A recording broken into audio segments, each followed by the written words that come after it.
Hi, and welcome to More Human, More Resources, the HR podcast for entrepreneurs. I'm Vicki Brown, your host and CEO of Vidamaneo Enterprises. As a serial entrepreneur, I understand that having the right expert help has been critical to my success. That's why I'm dedicated to telling you, in plain language, what's going on in the world of HR that might impact your business and what you need to do about it, with real actionable tips to help you master that list of must-dos and grow your leadership muscle. First things first, the information contained in this podcast is provided for general purposes only and is not to be considered legal advice. Your decision to adopt or not adopt any practice or procedure mentioned in this podcast is solely yours, and we bear no responsibility for the outcome.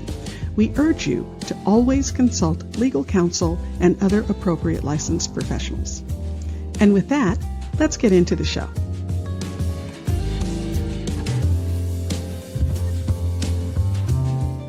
You're listening to Season 3, Episode 39. Yeah, there are a lot of them, and they're small, and mostly go unnoticed, until they are. Am I talking about termites? Nope. But I am talking about something potentially equally destructive, those seemingly small, inconsequential employment compliance issues that rarely get thought of or talked about. Oh, you hear about the big ticket items all the time, misclassifying employees as independent contractors, not paying overtime, or paying below the minimum wage. I'm sure you've all heard the horror stories. In fact, you've heard some of them from me. But in this episode, I'm going to focus on some of the tiny, easy-to-miss compliance items that can cause you a huge headache later.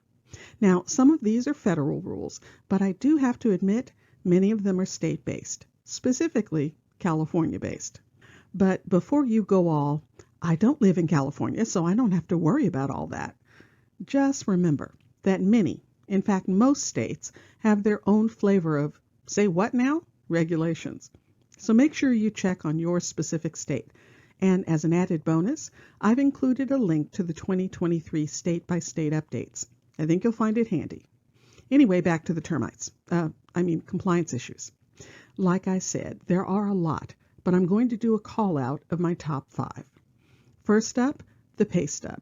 Well, the first thing is you have to have them. Don't laugh. That's not the case in every state, but in California and 36 other states, you are required to provide access to a digital, written, or printed pay stub. Again, different states have different guidelines, but in most states, you have to provide a pay stub. Now, I know you might be thinking, why should I worry about that? My payroll company takes care of all that.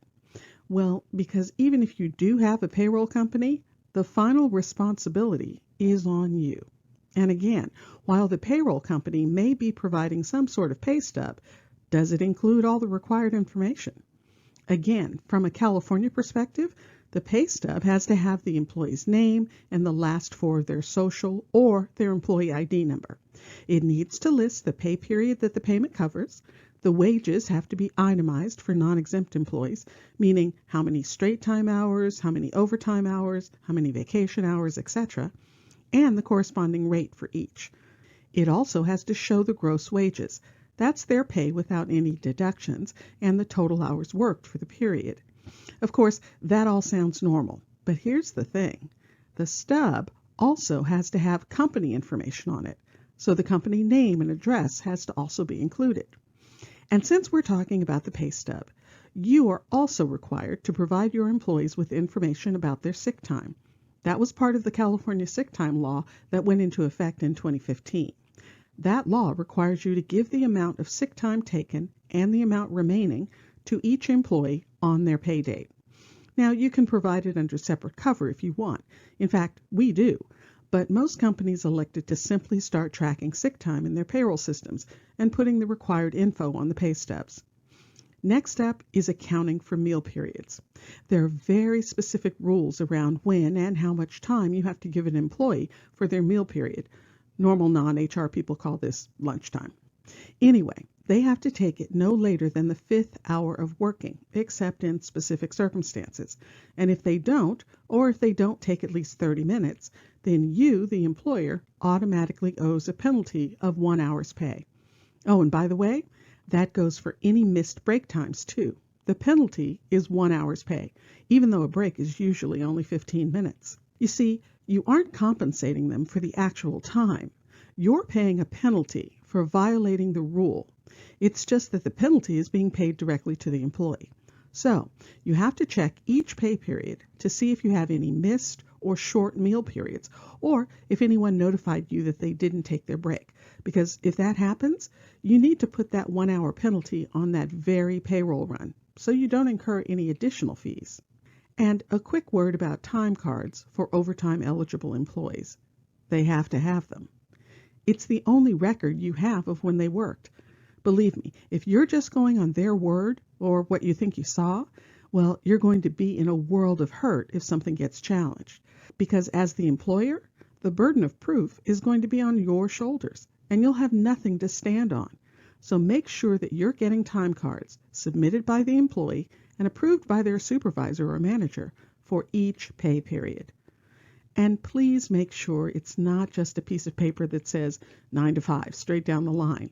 Believe me, if you're audited, that will get challenged. The time card should also show when the meal period was taken. Now, there are various opinions on whether or not it should show rest breaks. I'll just say that most companies we work with don't track breaks on their time cards. Now, a quick word about I-9s, because there are lots of little rules around I-9s, and they can really hang you up. First of all, you have to give them the whole form, including the instructions. Lots of companies miss this step because the instructions are a separate document, but it has to go with the I-9 to the employee. Next, Section 1 has to be completed by the employee, so no, you can't just fill it in for them. And Section 2 has to be completed by the employer no later than 3 days after the person starts. You can't, I repeat, you cannot request specific documents. So saying something like, "Give me your driver's license and social security card," is a huge no-no. Just give them the form, have them read the list of acceptable documents, and then provide you with the appropriate documents for their circumstance. Now, you have an option here.